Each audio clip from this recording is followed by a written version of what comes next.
I was standing at a bus stop on a cold and snowy day in December 2003 when I received the news that I was no longer going to be homeless.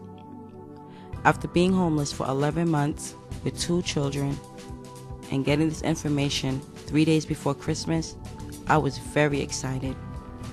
I was so happy that I began to praise the Lord for this miraculous breakthrough. I was told that I was going to live in Roslindale. My first impression was positive because I heard that it was a good place.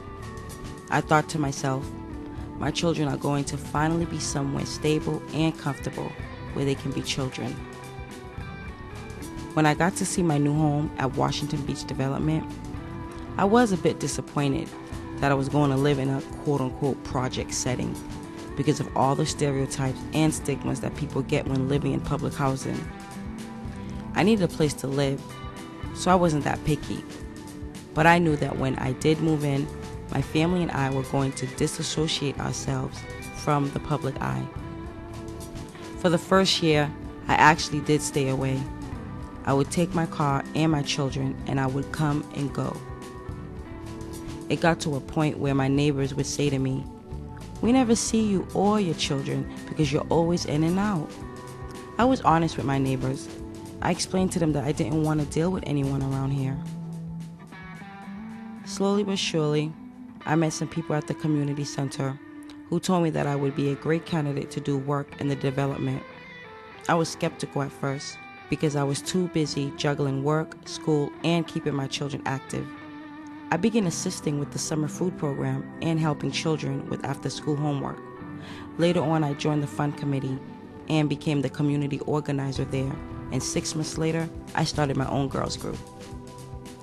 This work has helped me to realize that I was more than just a resident of public housing, but I was an asset. After I had my 3rd child in June 2007, I took time off from school and work and still wanted to stay active. Since I was already involved with my community, I was encouraged to apply for the RHA program.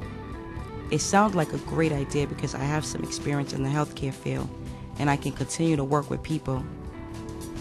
Today, as a resident health advocate, I am the person who connects residents with resources and referrals about health and wellness.